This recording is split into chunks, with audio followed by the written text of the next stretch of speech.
Railway Koduru MLA అరవ శ్రీధర్ పైన వచ్చినటువంటి ఆరోపణలకు సంబంధించి నిన్న సుదీర్ఘంగా దాదాపు 7 గంటల పాటు జనసేన పార్టీ ఏర్పాటు చేసినటువంటి త్రిసభ్య కమిటీ విచారణ జరిపింది. అతనిపై వచ్చినటువంటి అభియోగాలు కావచ్చు, ఆరోపణలకు సంబంధించి సుదీర్ఘంగా విచారణ జరిపిన తర్వాత అతని వర్షన్ తీసుకొని నెక్స్ట్ స్టెప్ త్రిసభ్య కమిటీ బాధితురాలు ఎవరైతే కంప్లైంట్ చేశారో ఆమె యొక్క వర్షన్ కూడా తీసుకుంటారు. తర్వాత ఇరు రిప్లైలు విన్న తర్వాత అధిష్టానానికి కూడా ఒక నివేదిక ఇచ్చేటువంటి అవకాశం ఉంటుంది. ఆ నివేదికను ఆధారంగా చేసుకొని జనసేన పార్టీ ఎమ్మెల్యే శ్రీధర్ పైన ఒక కీలక నిర్ణయం తీసుకునేటువంటి అవకాశం ఉంటుంది. ఎందుకంటే మనం చూస్తున్నాం ఈ ఎపిసోడ్లో ఇప్పటికే బాధితురాలు అనేకమైనటువంటి ఆరోపణలు చేసింది. వాటికి సంబంధించినటువంటి కొన్ని వీడియోలు సైతం బయటపెట్టింది. కానీ అరవ శ్రీనివాస్ మాత్రం 8 రోజుల తర్వాత తను అజ్ఞాతం నుండి వీడి నిన్న త్రిసభ్య కమిటీ ముందు విచారణకు హాజరయ్యి తను చెప్పాల్సినటువంటి వర్షన్ తను చెప్పడం జరిగింది. నెక్స్ట్ స్టెప్లో ఖచ్చితంగా బాధితురాలను విచారణ జరిపిన తర్వాత ఆమె చెప్పేటువంటి అంశాలను పరిగణలోకి తీసుకున్న తర్వాత తదుపరి చర్యలు తీసుకునేటువంటి అవకాశం ఉంటుంది. ప్రస్తుతం ఏబిఎన్తో ఎక్స్క్లూజివ్గా మాట్లాడడానికి బాధితురాలు ఉన్నారు. ఆమెతో ఒకసారి మాట్లాడదాం.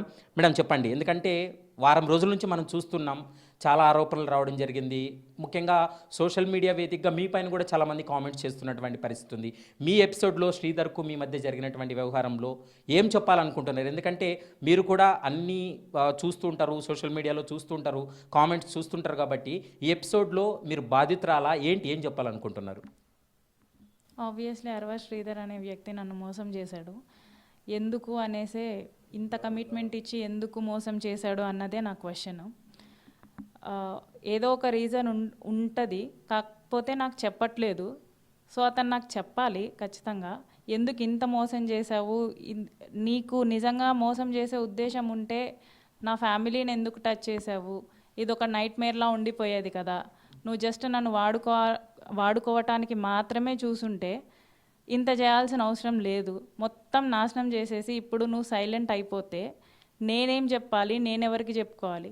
నీకే చెప్పడానికి నేను వచ్చాను మీ ఊరికి, మీ బాస్కి చెప్పడానికి ముక్క రూపానంద రెడ్డి గారిని కలవడానికి వచ్చాను. మీరందరూ ఉన్నా కూడా నన్ను అసలు కలవలేదు. 3-4 గంటలు అలాగే నించోబెట్టి, అలాగే ఆఫీస్ రూమ్లో కూర్చోబెట్టి మీ పనులు మీరు చూసుకున్నారు.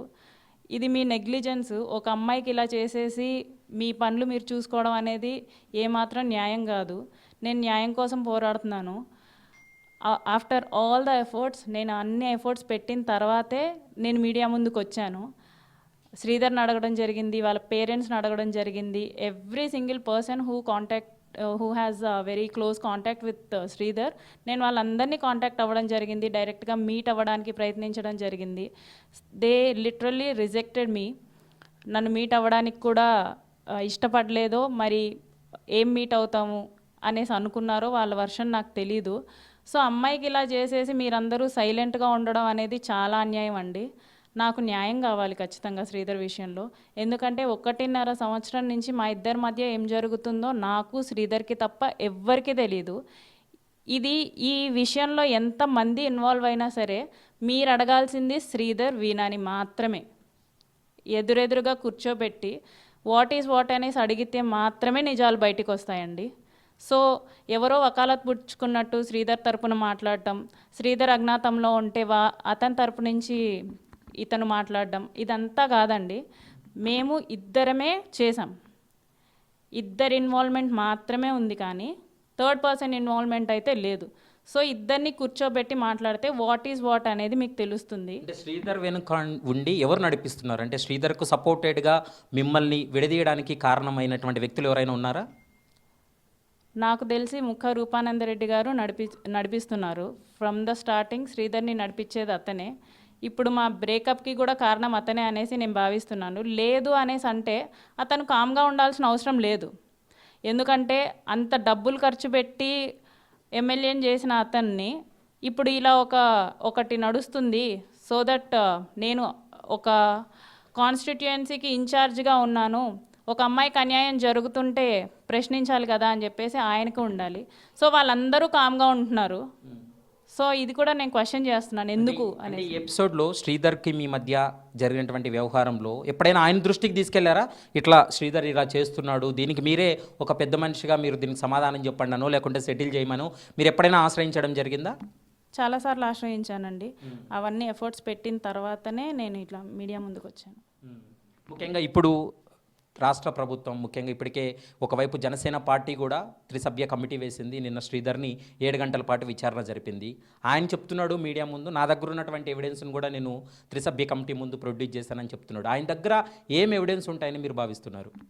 ఎవిడెన్స్లు ఇద్దరి దగ్గర ఒకటే ఉంటాయండి. ఎందుకంటే చాట్ చేసినా, వీడియో కాల్స్ చేసినా, వాట్ ఎవర్ అతని దగ్గర ఏముంటాయో నా దగ్గర కూడా అవే ఉంటాయి. ఇఫ్ ఇన్ కేస్ అతను ఏమైనా డిలీట్ చేస్తే నా దగ్గర ఉంటాయి, నేనేమైనా డిలీట్ చేస్తే అతని దగ్గర ఉంటాయి. సో అతను ఏం ప్రొడ్యూస్ చేసినా సరే సేమ్ కంటిన్యూషన్ నేను ప్రొడ్యూస్ చేసి నేను ప్రూవ్ చేసుకోగలను.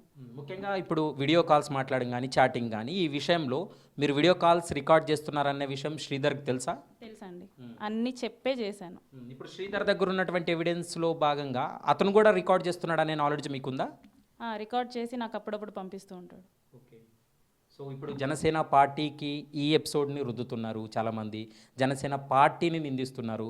ఎందుకంటే శ్రీధర్ అనేటువంటి ఒక వ్యక్తి, మీరు ఒక వ్యక్తి, ఇద్దరు వ్యక్తుల మధ్య జరిగినటువంటి వ్యవహారం పార్టీకి దాన్ని డ్యామేజ్ చేయాలనేటువంటి ప్రయత్నం జరుగుతుందనేది మనకు స్పష్టంగా అర్థమవుతుంది.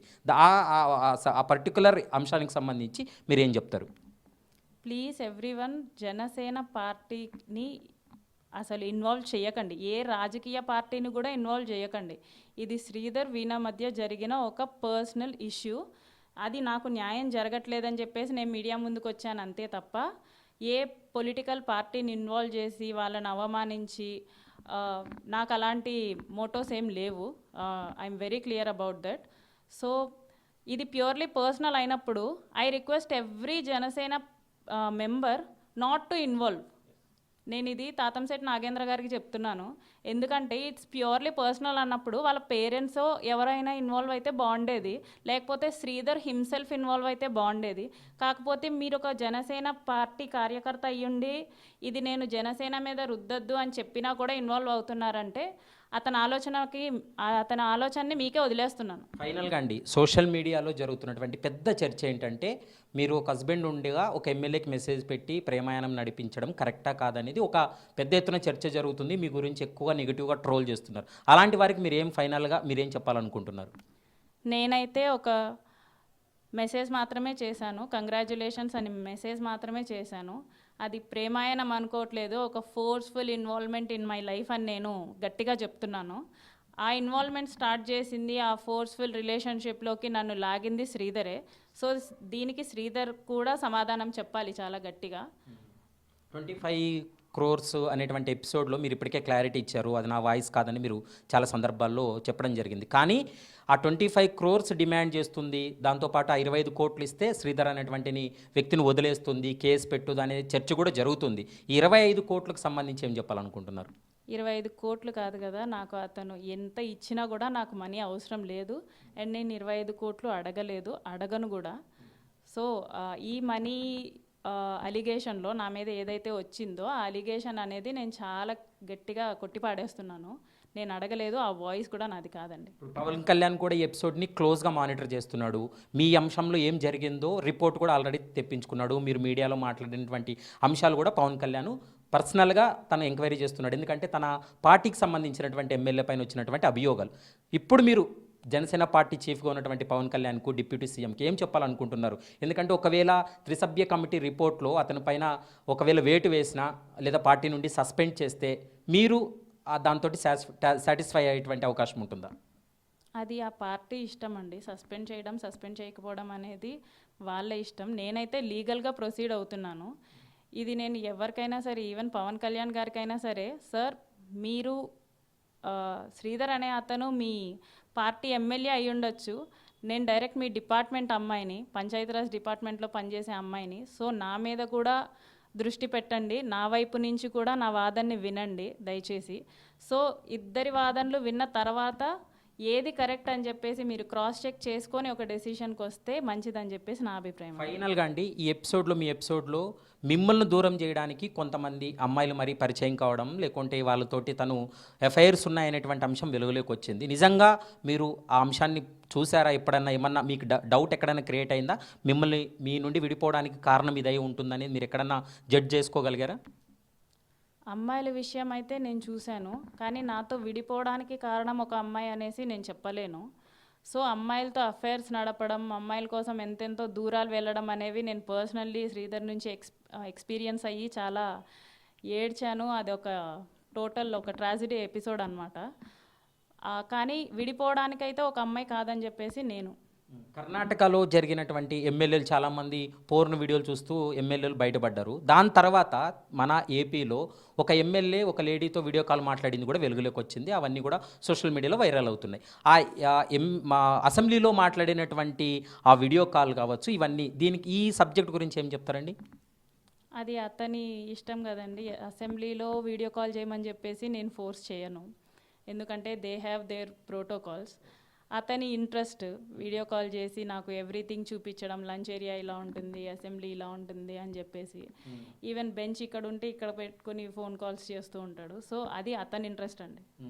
అంటే మీ ఇద్దరి మధ్య విడిపోవడానికి కారణాలు ఏంటనేది క్లారిటీ లేకున్నప్పటికీ కూడా మీతో విడిపోతాడు అనేటువంటి నాలెడ్జ్ అయితే మీకు ఎప్పుడన్నా డౌటు, సస్పెక్టు అనిపించిందా?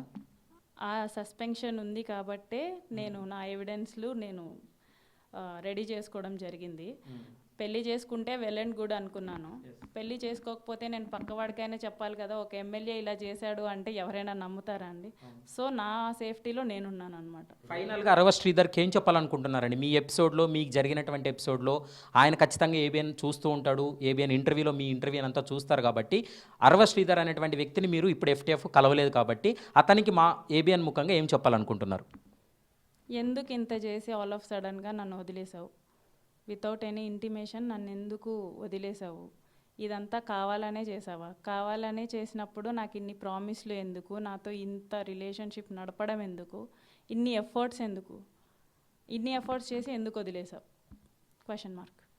రైట్. ప్రస్తుతం మనం చూస్తున్నాం, ఇప్పటికే ఆమె చెప్తున్నటువంటి వర్షన్ అయితే మాత్రం కనిపిస్తుంది. ఎందుకంటే ఇప్పటివరకు త్రిసభ్య కమిటీ వేసినటువంటి రిపోర్టు, అంటే వాళ్ళు ఇచ్చేటువంటి రిపోర్ట్ తర్వాతనే చర్యలు తీసుకునేటువంటి అవకాశం ఉంటుంది. మరోవైపు బాధితురాలు అయితే మాత్రం తను ఎక్కడా కూడా 25 కోట్ల రూపాయలు తాను డిమాండ్ చేయలేదని, ఖచ్చితంగా నేను న్యాయ పోరాటమే కొనసాగిస్తాను, తనకు న్యాయం జరిగే వరకు పోరాటం కొనసాగిస్తాననేటువంటి అంశాన్ని అయితే మాత్రం వీణా స్పష్టం చేస్తుంది.